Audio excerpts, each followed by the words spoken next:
many of you are collectors of things. You enjoy going to a yard sale, maybe a flea market. Some of you really enjoy going to an antique mall. There's something elegant and appealing about a well-loved item from generations past, a little treasure that you can take home like a time capsule. Sometimes it's because of the monetary value of the item. Sometimes it's just the intrinsic value of the item. Other times, though, you'll come across something that makes no sense. It calls your name and just begs to go home with you, and you don't know why. Welcome back to Into the Veil. I'm Rachel, and we have Ken here, and we're talking about haunted objects, cursed objects, and the difference between those things, and how one can be benign and another can be extremely damaging. You know, we've had years of various places that we've lived. We too are lovers of antiques, thrift shops, you know, little second-hand stores, and we've learned the hard way, oftentimes, that when those objects that call out to us that don't make sense do that we need to second guess it. We need to feel it a little closer and make sure that there's not energy attached to it. Sometimes it gives a whole new meaning to Mama, look what followed me home. Yeah.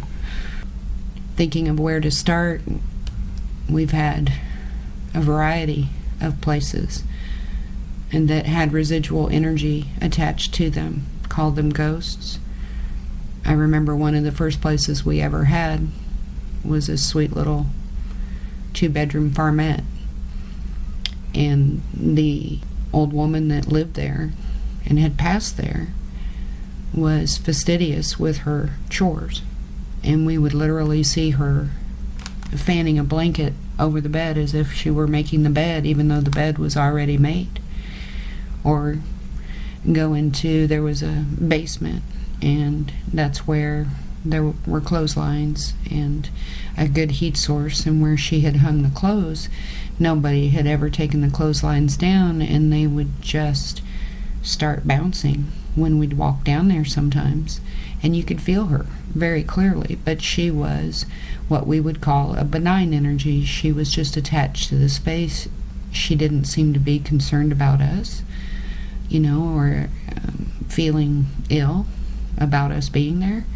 So that was a reasonably positive experience. Still a little creepy on occasion when you're down in a dark basement by yourself, but nothing damaging, nothing harmful. The house in and by itself was the haunted object because she poured all of her attention and all of her focus into that house. Mm-hmm. They had lived there for many years, and after passing away there in the house, that energy just resided along with it. And after that, we had a very large colonial style, almost Victorian style home that we were in for years. Great big farmhouse. And it had been rumored to be part of an underground railroad, and there were some different stories attached to it that we really could never validate or, you know, give clarity to. But I remember, I think our oldest was maybe in kindergarten, and I was working shift work. Ken had been with the kids that day.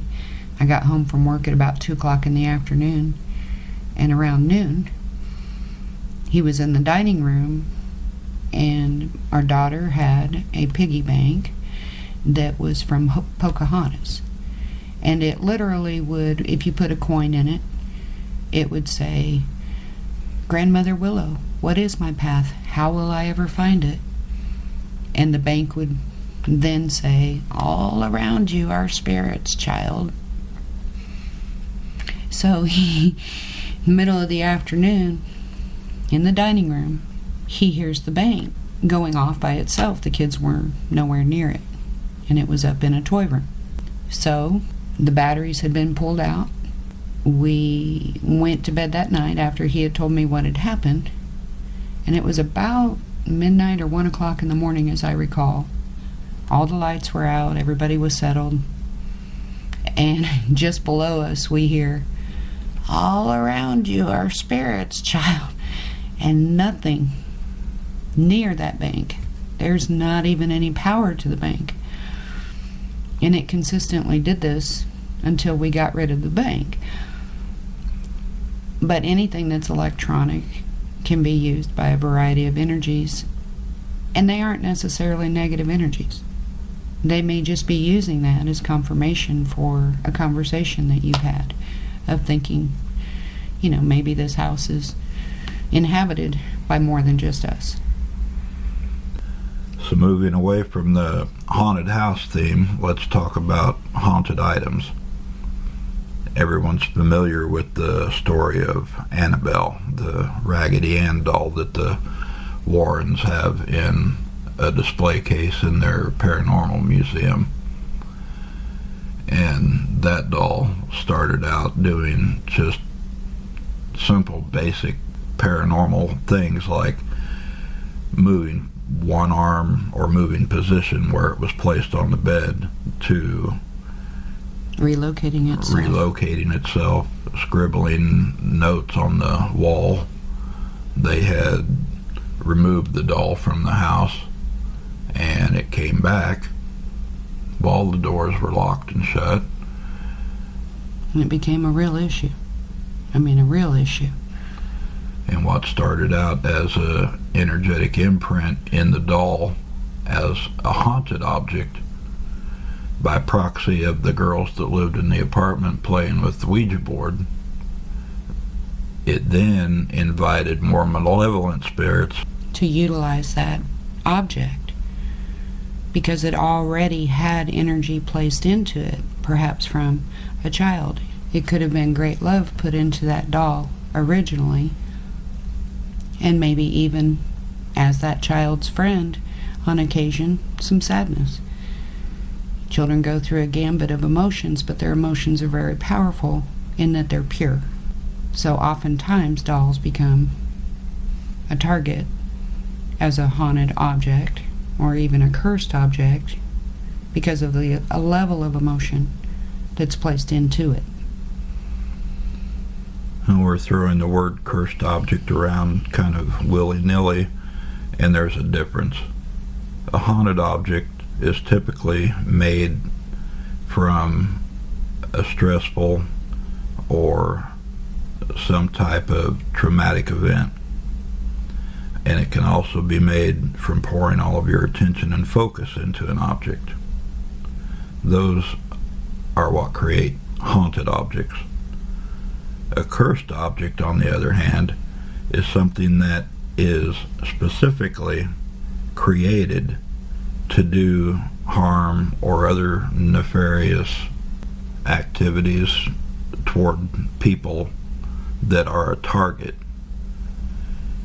And once that cursed object is made, even if the target has been engaged, it can still retain that energy and move on to the next person down the line and beyond that. And it's normally looking for that fear. It's normally looking for the emotion that that activity is generating. Because we understand that like attracts like, and many of these energies only have energy to work with or consume to give them a sense of strength, a sense of presence. So a cursed object is an entirely different playing field than a haunted object. A cursed object would be something like a voodoo doll or a hoodoo bag that someone has assembled to use toward another individual. Specifically with ill intention. And I believe that if there's been a difficult situation and maybe, someone has, let's say they have a relationship that breaks up, and one of these or both are extremely upset about it, angry about it. I think sometimes these objects can become embedded with that extreme negativity in such a way that perhaps through word, through that focus, if it's an object that this partner loves and this partner is focused on that object and thinking hatefulness toward that person, that it can redirect that energy and become cursed, if you will, by word, by thought, by deed, in a way that might not have been as intentional. But 95% of the time, it's something created with very specific intention. As something that kind of falls into that gray space. A lot of years I've worked as a gunsmith and did forensics work for police departments and different legal firms. And I would have firearms brought to me that were used in violent crimes, or firearms that were brought to me that were used in self-destruction. And just by proxy of having those in my space, the energy coming off of them would start that thought process, that negative, ill intent process, where you just couldn't quite shake it and get it out of your mind until you were away from that particular object. They can hold that resonance of the last act that they were involved in and carry that over on down the line to whoever comes into contact with it. And we all are susceptible to some degree. Some of us learn to detect the signs the hard way, through experience, through knowledge. And then others, perhaps because it's new to them or because they just haven't quite connected the dot, haven't realized yet that they're being manipulated, that they're being used. Certain scenarios are being created to try to generate that same feeling based off of the vibration of an object. And back to houses briefly, we had one place that was a funeral home at one point. I believe we were already into the house before we found this out. There was a variety of activity in that home, and objects would literally go flying on occasion, which was a very angry spirit. Once again, a lot of these places are created out of traumatic experience, out of some type of emotional distress. Mm-hmm. So consider a place like a funeral home. It's a channel for grief and for loss, mm-hmm. and it is a sponge for holding all of that emotional energy. And it was a regular carousel of emotion. But what we noticed that was important, the lesson in it for us, was that particularly at that time, the energy that resided there that was angry. Now, can I tell you whether that was an energy that had been processed through there as a funeral home, or an energy that might have even resided there because it was a residence as well as a funeral home? But whomever and whatever this energy was would interject that vibration through any means possible to try to create chaos.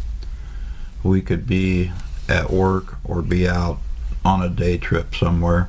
Perfectly fine. Everyone is happy. It's a fantastic day. And within 2 minutes of coming back into that house, we're at each other's throat. And it wasn't like us, and we knew it wasn't like us.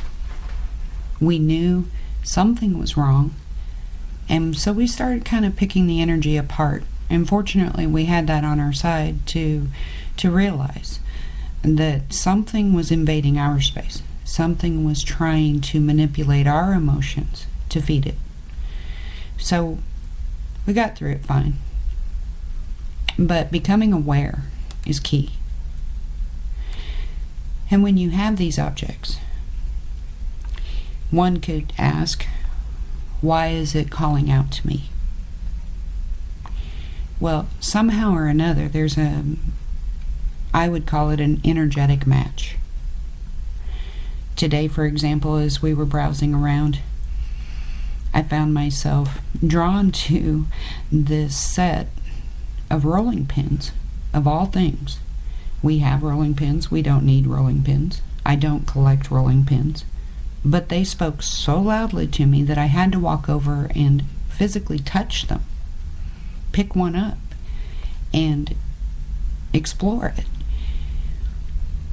In another period of time, I might have even bought one.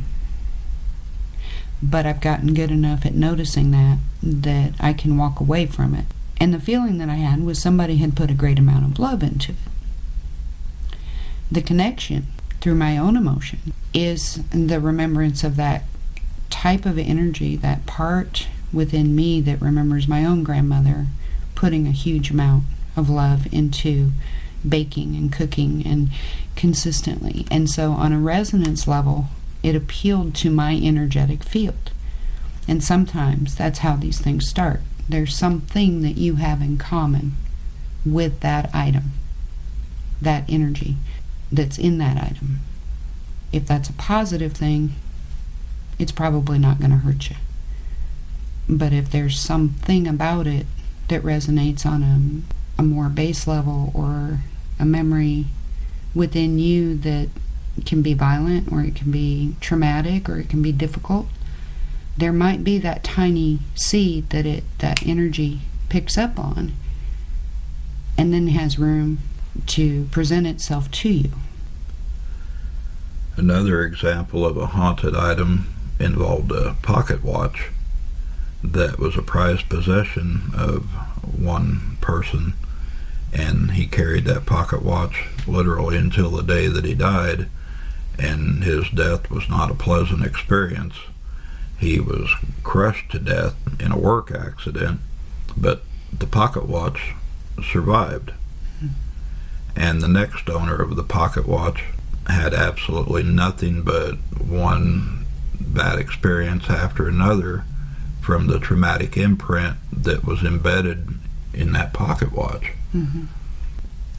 Another thing that we had was one of the old clapper monkeys that hold cymbals. And I know everyone's seen them. The older generation, they were popular all over the place. And the one that we had, I had picked up at a yard sale, I believe, and it was battery operated, but we never put batteries in it. It's set on the shelf as just something to look at. And it would start clapping by itself and moving by itself with no battery power whatsoever. Mm-hmm. We never did know the history of that toy, and it found another home after about 2 weeks of that. Clapping. That's a little unnerving at 3 a.m. when a monkey starts clapping in your living room, but that's just another example that we've had. And there are just stories after stories after stories. You know, a lot of it's kind of assessing what you feel from it. Does it create fear? And does it create an emotion in your own household that isn't like your family? You know, and these are the telltale signs that it could become problematic. Thinking of recently, this last year, we had the video that we did on the haunting of Anna. And in that, there was a young man that was a father to one of her children. And his energy was attached, as it turned out, through a small guitar that had belonged to him. And we found this out late, just before we left.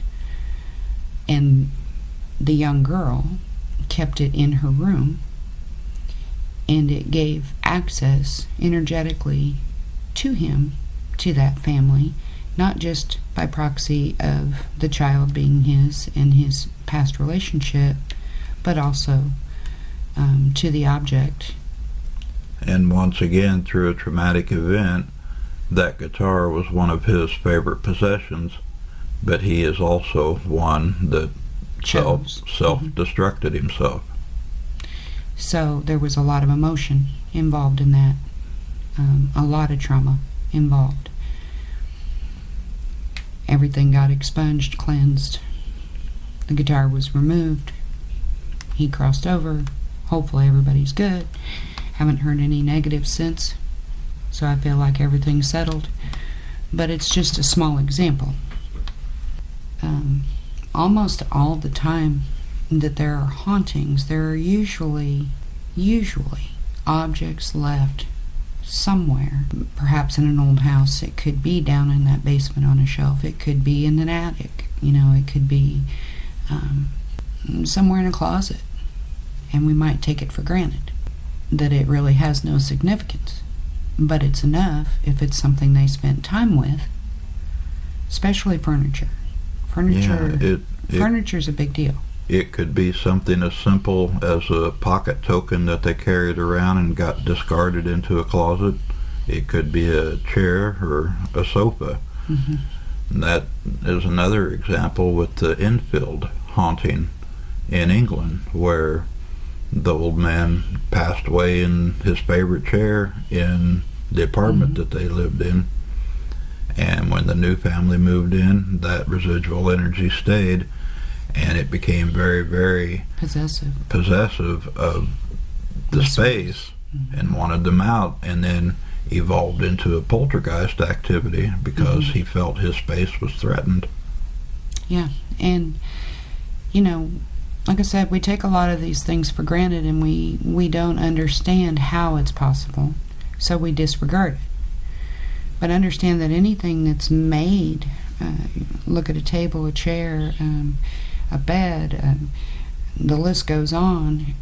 These are all items that have had life to them at some point before they were manufactured into an object.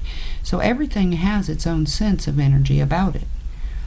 And when we integrate our energy with that, say a chair, it becomes one in a way. We become a part of it, it becomes a part of us, and we usually find great comfort in it. We usually find, a sense of at-homeness with that object.